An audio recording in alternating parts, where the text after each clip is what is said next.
사도신경으로 우리의 신앙을 고백하겠습니다.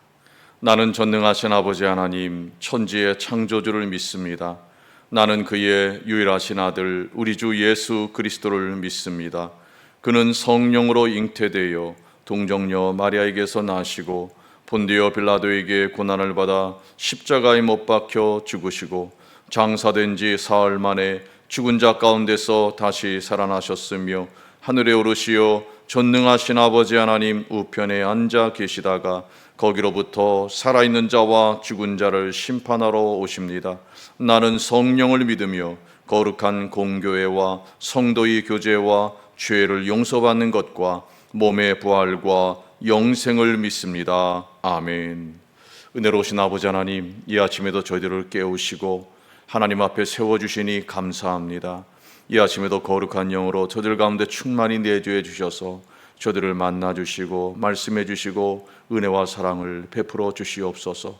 오늘도 친히 진리의 빛을 비추사 말씀의 의미가 무엇인지 바로 깨달아 알게 하시고 각 사람에게 친히 말씀해 주실 때 주님의 말씀이 그 안에 살아 역사함으로 속사람이 날마다 새로워지게 하여 주셔서 하나님이 기뻐하시는 참 하나님 나라 백성 되어져 가게 하여 주시옵소서.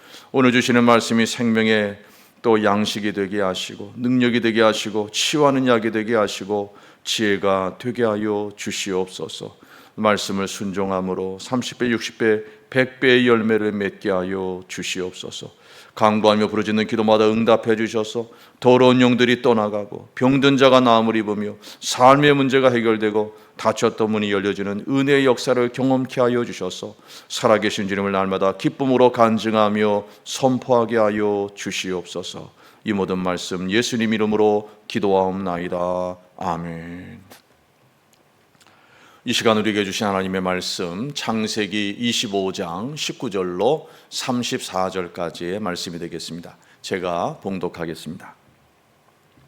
아브라함의 아들 이삭의 족보는 이러하니라. 아브라함이 이삭을 낳았고 이삭은 40세에 리브가를 맞이하여 아내를 삼았으니 리브가는 밧단 아람의 아람 족속 중 부두엘의 딸이요 아람 족속 중 라반의 누이였더라. 이삭이 그의 아내가 임신하지 못하므로 그를 위하여 여호와께 간구하며 여호와께서 그의 간구를 들으셨으므로 그의 아내 리브가가 임신하였더니 그 아들들이 그의 태 속에서 서로 싸우는지라 그가 이르되 이럴 경우에는 내가 어찌할꼬 하고 가서 여호와께 묻자온대 여호와께서 그에게 이르시되 두 국민이 내 태중에 있구나. 두 민족이 내 복중에서부터 나누이리라. 이 족속이 저 족속보다 강하겠고 큰 자가 어린 자를 섬기리라 하셨더라.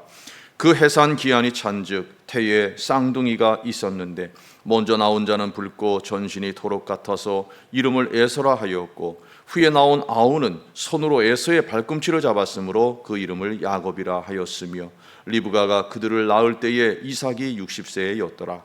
그 아이들이 장성함에 에서는 익숙한 사냥꾼이었으므로 들사람이 되고 야곱은 조용한 사람이었으므로 장막에 거주하니 이삭은 에서가 사냥한 고기를 좋아하므로 그를 사랑하고 리브가는 야곱을 사랑하였더라. 야곱이 죽을 쑤었더니 에서가 들에서 돌아와서 심히 피곤하여 야곱에게 이르되 내가 피곤하니 그 붉은 것을 내가 먹게 하라 한지라. 그러므로 에서의 별명은 에돔이더라. 야곱이 이르되 형의 장자의 명분을 오늘 내게 팔라. 에서가 이르되 내가 죽게 되었으니 이 장자의 명분이 내게 무엇이 유익하리요. 야곱이 이르되 오늘 내게 맹세하라. 에서가 맹세하고 장자의 명분을 야곱에게 판지라. 야곱이 떡과 팥죽을 에서에게 주매 에서가 먹으며 마시고 일어나 갔으니 에서가 장자의 명분을 가볍게 여김이었더라. 아멘. 자, 오늘 본문에 보면 이삭의 족보가 기록되어져 있습니다. 19절에 보게 되면 이삭의 족보는 이러하니라. 아브라함이 이삭을 낳았고 라고 말하고 있습니다. 이 말은 언약의 계승자가 바로 이삭이라는 것을 확인시켜주는 그러한 구절입니다. 우리가 이삭에 대해서 잠깐 생각해 보면 이삭은 하나님께서 직접 이름을 지어준 그러한 이름이었습니다. 아브라함을 아브라함으로 지어주셨고 사레를 사라라고 또 고쳐주셨고 또 야곱을 이스라엘이라고 바꾸어 주셨지만 아예 이삭은 하나님께서 그 이름을 태어나기도 전부터 지어주셨습니다. 그래서 이후에 보게 되면 이삭의 이름은 바뀌지 않게 되었던 것을 보게 됩니다. 두 번째로 이삭은 아내를 한 명만 두었습니다. 또 세 번째, 전쟁을 경험하지 않았습니다. 갈등을 피하며 살았습니다. 그렇게 평안하게 살았던 이유는 무엇이냐 하면 바로 자신의 삶을 하나님께 내어 맡겼기 때문인 것입니다. 그러니까 욕심 없이 하나님의 주권에 맡기고 사는 그러한 삶이었기 때문에 다투지 아니하고 평안한 삶을 살 수가 있었다는 것입니다. 또 네 번째로 다른 선조들보다 오래 살았습니다. 이삭의 나이가 180세라 그랬습니다. 그런데 아브라함도 우리가 보게 되면 175세지요. 그러니까 아버지 아브라함보다도 5세나 더 살았습니다. 또 그 아들인 야곱은 147세라고 그랬습니다. 그러니까 이 이삭은 자기 아들보다도 또 아버지보다도 장수했던 것을 볼 수가 있습니다. 또 다섯 번째로 이삭은 주로 브엘세바에 정착하여 살았고, 또 여섯 번째로 선조들 중에 유일하게 농업에 종사를 했습니다. 이 에서와 야곱이 태어날 때에 아브라함의 나이가 140세였습니다. 그리고 175세 때 죽었으니까 한 15년 정도를 아브라함은 이 에서와 야곱과 함께 살았던 것을 우리가 볼 수가 있습니다. 자, 그리고 거기에 보면 21절에 이삭이 그의 아내가 임신하지 못함으로 그를 위하여 여호와께 간구하며 여호와께서 그의 간구를 들으셨으므로 그의 아내 리브가가 임신하였더니 그랬습니다. 여기에 간구했다는 말은 이제 히브리어로 아타르라는 단어를 쓰는데요, 중보 기도를 의미합니다. 26절에 보게 되면 60세에 낳았다고 되어 있습니다. 우리가 생각해보면 40에 결혼해서 60에 자녀들을 낳았으니까 적어도 한 1년에서 한 3년 정도는 그냥 기다렸다고 한다고 할지라도 17년 동안 자녀를 위해서 기도했다라는 것을 우리가 생각해 볼 수가 있습니다. 아주 오랜 세월 동안 이삭이 기도한 그 기도의 결과로 자녀들을 낳게 되었다 하는 것입니다. 자, 분명히 후손에 대한 약속을 하나님은 아브라함 때부터 주셨고 그 약속을 이삭에게도 주셨습니다. 그런데도 불구하고 아주 어렵게 임신하게 되었던 것을 보게 됩니다. 그 이유가 무엇일까요? 바로 하나님께서 약속하신 바를 이루어 주셨다는 사실을 명확하게 하기 위함인 것입니다. 하나님이 직접 간섭하신 그러한 섭리의 역사 가운데서 그 후손들이 태어났다는 사실을 알게 하기 위함이다 하는 것입니다. 자, 믿음의 조상들도 약속을 받았음에도 불구하고 쉽게 그 약속을 얻지를 못했던 것을 보게 됩니다. 기도해야만 하나님이 주셨던 것을 보게 됩니다. 그것은 하나님이 간섭하셨다는 사실, 하나님의 역사를 알게 하기 위함이었던 것을 보게 됩니다. 우리도 때로는 분명히 약속을 부여잡고 기도하는데도 빠른 시일 내에 응답되지 않을 때가 있습니다. 그것 때문에 낙심할 때가 있습니다. 그러나 오늘 우리가 이 이삭이 자녀들을 낳을 때까지 적어도 20년 또는 17년 동안 기도했다는 사실을 보면서 우리가 쉽게 낙심하지 말아야 할 이유를 발견하게 됩니다. 하나님은 이런 오랜 기도를 통해서 하나님께서 명확하게 응답하신 결과라는 사실, 그것을 깨닫게 하기 위함이라는 사실을 우리는 기억하면서 쉬지 말고 낙심하지 말고 끝까지 약속 부여잡고 기도하는 믿음의 사람들이 되어야 될 줄로 믿습니다. 자, 그런데 이 태중에서 이 에서와 야곱이 서로 다투었습니다. 여기 서로 싸우는지라 이렇게 되어 있어요. 그러니까 얼마나 심하게 다투었는지를 우리가 알 수가 있는 것이죠. 그래서 하나님께 나아가서 이제 묻게 됩니다. 그랬더니 하나님께서 그 리브가에게 이렇게 말씀하십니다. 23절에 보면 여호와께서 그에게 이르시되 두 국민이 내 태중에 있구나. 두 민족이 내 복중에서부터 나누이리라. 이 족속이 저 족속보다 강하겠고 큰 자가 어린 자를 섬기리라 하셨더라. 여기 국민, 또 민족, 족속 이렇게 다 나오고 있습니다. 그러니까 이 복중에서부터 이와 같이 서로 다른 민족, 또 족속, 또 국민, 이와 같이 나뉘어서 다투게 될 것을 말하고 있는 것을 보게 되는 것입니다. 자, 이 하나님의 예언의 말씀을 통해서 나중에 야곱이 어떻게 됩니까? 장자가 되죠. 그것은 그냥 우연히 또 인간의 노력으로 이루어진 것이 아니라 바로 이미 태중에서부터 하나님이 선택하신 하나님의 주권적 섭리의 역사였다는 사실을 우리는 깨달을 수가 있게 되는 것입니다. 자, 그래서 이 하나님의 예언을 들었던 리브가는 어떻게 합니까? 야곱을 더 사랑하죠. 그리고 야곱을 도와줬다고 우리가 볼 수가 있는 것입니다. 바로 이 예언의 말씀을 믿었기 때문이다라고 볼 수가 있는 것이죠. 또 우리가 한편 생각해 보면 야곱이 그 장자권을 얻기 위해서 아주 불필요한 비열한 속임수를 쓰지요. 형의 약점을 이용하기도 하고 또 아버지의 눈이 어두운 것을 이용해서 변장을 하고 들어가서 축복기도로 가로채기도 합니다. 그런데 이 하나님의 주권적 섭리 역사 가운데 장자권이 동생이지만 야곱에게 주어질 것을 이미 예언하셨다고 한다면 야곱의 그와 같은 비열한 속임수는 다 불필요한 행위였다는 사실을 발견할 수가 있게 되는 것입니다. 바로 하나님의 주권에 달린 일이었기 때문이다 하는 것입니다. 자, 24절에 보게 되면 이제 해산을 하게 됩니다. 그래서 리브가가 이 두 아들을 낳게 되는데 그때가 바로 60세였다라고 말하고 있습니다. 자, 그래서 두 아들이 장성합니다. 그래서 에서는 익숙한 사냥꾼이 되고 들사람이 됩니다. 야곱은 조용한 사람이어서 장막에 거주합니다. 그런데 28절에 보니까 이삭은 에서가 사냥한 고기를 좋아했기 때문에 그를 사랑하고 리브가는 야곱을 사랑했다라고 말하고 있습니다. 이 부모님의 이기심이 자녀들을 편애하는 그것으로 나타나게 되었다는 거죠. 자, 이러한 부모님의 편애가 어떤 결과를 가지고 옵니까? 결국은 야곱으로 하여금 형과의 경쟁심을 부추기게 만듭니다. 편가르기가 집안에서 벌어지게 됩니다. 그래서 형 에서의 배고픔을 채워주기는커녕 오히려 그것을 이용할 정도로 서로 자녀들이 남남이 되고 말았더라 하는 것입니다. 부모님의 이기심으로 인한 편애가 이렇게 자녀 교육에 있어서 나쁜 결과를 가져온다는 사실을 우리는 발견하게 됩니다. 그래서 우리 성도님들에게 주신 여러 자녀가 있다고 한다면 여러 자녀에게 공평하게 하나님의 사랑을 가지고 그 자녀들을 하나님이 주신 선물로 알고 사랑할 수 있어야 될 줄로 믿습니다. 자, 그리고 이제 어느 날 29절에 보니까 야곱이 죽을 수 없는데 에서가 들에서 돌아왔습니다. 심히 피곤했습니다.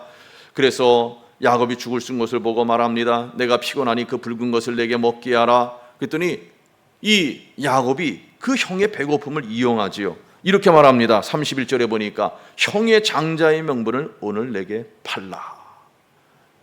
자, 그랬더니 형이 뭐라고 대답합니까? 내가 죽게 되었으니 이 장자의 명분이 내게 무엇이 유익하리요? 그랬더니 야곱이 말합니다. 오늘 내게 맹세하라. 그랬더니 에서가 맹세하고 장자의 명분을 야곱에게 팔았다는 것입니다. 자, 야곱의 부정적인 모습 속에서도 이 긍정적인 모습을 발견할 수가 있는데요. 이 야곱은 장자의 명분을 사모했다는 것입니다. 이 고고학의 발달로 인해서 우리가 이제 장자의 권한이 무엇인지를 알게 되었는데요. 이 누지에서 발견된 사본에 의하면은 이 장자권을 파는 것이 족장 시대에 있었다는 사실이 발견이 되었습니다. 근데 그 사본에 보면 장자권의 구입 가격이 양 3마리라고 기록하고 있습니다. 그런데 가난한 경우에는 그럴 수 있지만은 부자인 경우에는 더 이상의 가치가 있었을 것으로 우리가 보고 있습니다. 자, 장자권은 기본적으로 종족 지위권을 갖게 됩니다. 그리고 두 몫을 받게 됩니다. 자, 그런데 이러한 물질적인 것보다도 야곱에게 있어서 더 중요한 게 있었습니다. 그건 뭐냐면 하나님의 약속이 장자를 통해서 전달된다는 데 의미가 있었던 것이죠. 야곱은 그것을 사모한 것입니다. 자, 아브라함이 한 15년 정도를 야곱과 에서와 함께 있었습니다. 그러면 아브라함이 하나님께로부터 받았던 그 약속을 어찌 이야기하지 않았겠습니까? 자, 가나안 땅에 와서 새로운 이제 가문을 이루어 갑니다. 어찌 아브라함이 하나님의 부름을 받아서 이 가나안 땅에 오게 되었던 이야기를 왜 그 후손들에게 전해주지 않았겠습니까? 자, 그런데 동일하게 할아버지를 통해서 이야기를 들었지만은 그 야곱과 에서의 반응이 달랐다는 것입니다. 야곱은 그 약속을 사모했지만은 에서는 34절에 보니까 장자의 명분을 가볍게 여겼다라고 기록하고 있습니다. 왜 에서는 하나님의 약속을 가볍게 여겼을까요? 아브라함을 통해서 하늘의 별처럼 땅의 모래알 처럼 변성하게 된다는 약속, 또 이 가나안 땅을 기업으로 주겠다는 약속, 그것을 들었지만 실현 불가능한 것이다 라고 생각을 했던 것이죠. 왜냐하면 아버지 이삭에게 기업이라고 남은 것은 아브라함이 샀던 그 햇사람의 밭에 있는 매장지뿐이었고, 또 이방 민족의 땅에 얹혀서 사는 현재 신세고, 또 장자라고 해봐야 할아버지를 모시고 사는 아버지처럼 그 부모를 모셔야 하는 수고뿐이라는 생각이 들었을 것입니다. 그러나 야곱은 그 약속이 구체적으로 보이진 않았지만은 사모했다는 사실입니다. 그래서 그 약속의 계보에 들기를 사모했다는 것입니다. 여기에서 우리는 야곱의 긍정적인 면을 발견할 수가 있는 것입니다. 이러한 긍정적인 마음을 갖게 된 것은 어머니 리브가의 영향도 있었을 것이라고 봅니다. 왜냐하면 하나님께서 리브가에게 친히 말씀하셨습니다. 큰 자가 어린 자를 섬기리라. 그러니까 리브가가 장막에 함께 있던 야곱에게 왜 그 이야기를 안 해줬겠어요? 늘 이야기해 주었을 것입니다. 그러면 그 하나님의 약속의 말씀이 야곱의 마음에 자리 잡게 됩니다. 깊이 박히게 됩니다. 그래서 현재는 동생으로 있지만은 나는 큰 자가 될 자다. 그러면서 긍정적인 자상을 갖게 되는 거죠. 그래서 내가 마땅히 그 장자권을 가져야 된다라고 생각하게 되었을 것이라는 겁니다. 그래서 아브라함 할아버지에게 주셨던 그 약속을 이제는 자기가 물려받기를 이 야곱은 사모하게 되었더라 하는 것입니다. 자, 그렇다고 해서 야곱의 행위가 정당화될 수는 없는 것입니다. 그것을 빨리 얻고 싶은 마음에 형의 배고픔을 이용해서 팥죽 한 그릇으로 장자권을 샀습니다. 그러나 그 결과는 어떻게 됩니까? 마치 아브라함이 하갈을 통해서 하나님의 약속을 앞당기려 하다가 그로 인하여 가정에 큰 불화가 일어나게 되지요. 그것은 후손 대대로 싸우는 그와 같은 결과를 가지고 옵니다. 나중에 이 야곱의 조바심은 어떻게 됩니까? 잔꾀로 축복기도까지 가로챕니다. 그 결과 에서가 이제 이 야곱을 죽이려고 하죠. 그것 때문에 집을 떠나서 방랑하는 세월을 보내야만 했습니다. 이것은 결코 옳은 방법이 아니었습니다. 또 그렇다고 빨리 얻어지는 것도 아니었습니다. 바로 하나님의 때가 되어야 하나님의 주권을 통해서, 하나님의 주권적 섭리의 역사를 통해서만 이루어질 수 있는 일이었더라 하는 것입니다. 하나님의 때가 아니면 하나님의 약속은 이루어질 수가 없는 것입니다. 잠잠히 기다렸어도 하나님의 주권적인 섭리 때문에 다 이루어졌을 것입니다. 신약성경에 보게 되면 에서에 대해서 이렇게 말하고 있습니다. 히브리서 12장 16절에 보면 음행하는 자와 혹 한 그릇 음식을 위하여 장자의 명분을 판 에서와 같이 망령된 자가 없도록 살피라. 너희가 아는 바와 같이 그가 그 후에 축복을 이어받으려고 눈물을 흘리며 구하되 버림바가 되어 회개할 기회를 얻지 못하였느니라. 에서는 자신의 배고픔을 위해서 야곱에게 장자의 명분을 팔아버렸습니다.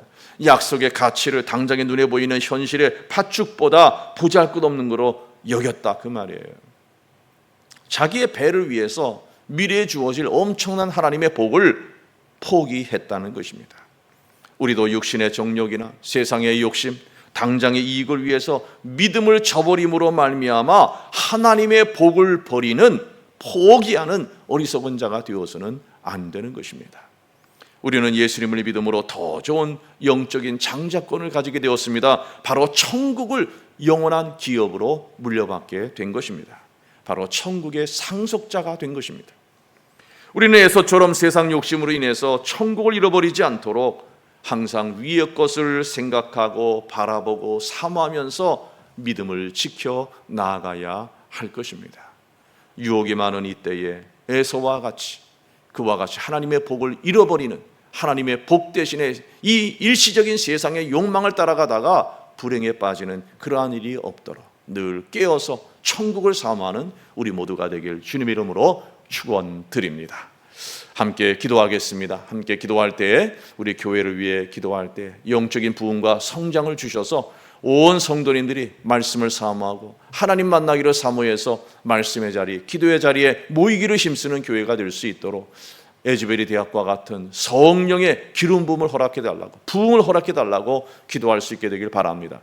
구역 모임들이 다 회복이 되어지고 모이기에 힘써서 정말 교회 안에서 구역을 통해 천국을 경험하는 교회 생활이 될 수 있도록 여러분 기도해 주시기를 바랍니다. 또 다음 세대를 위해서 기도해 주시기를 바랍니다. 우리의 교회의 모든 공간들이 전도의 공간들이 되어서 이 지역을 복음화시키는 교회가 될 수 있도록, 또 이 지역에 있는 어린이집, 또 유치원, 초등학교, 또 충남학사의 많은 젊은이들 다 구원하는 그러한 우리 교회가 될 수 있도록 여러분 기도해 주시길 바랍니다. 군에가 있는 형제들, 또 환우분들을 위해서 기도해 주시길 바라고, 이 땅 가운데 정치, 경제, 사회, 문화, 언론, 교육, 법조, 노동 모든 전반에 있어서 하나님의 뜻이 이루어질 수 있도록 하나님 역사해 달라고, 정말 특별히 이 정치하는 분들이 하나님을 알아서 하나님을 인격적으로 경험해서 모두가 하나님의 법에 합당하지 않은 것들은 다 폐지하고 하나님의 법에 합당한 그러한 법안을 만들고 그것을 시행하는 그러한 정치가들이 될 수 있도록 여러분 기도해 주시기를 바랍니다.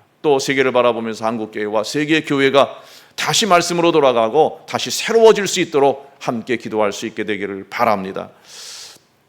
또 전쟁이 멈추어지고 온 땅의 독재자들이 하나님께 무릎 꿇려져서 이 온 땅에 평화가 오고, 또 모두가 다 마음껏 하나님을 예배할 수 있는 신앙의 자유와 또 선교의 자유가 다시 회복될 수 있도록 기도해 주시기를 바랍니다. 함께 기도하겠습니다.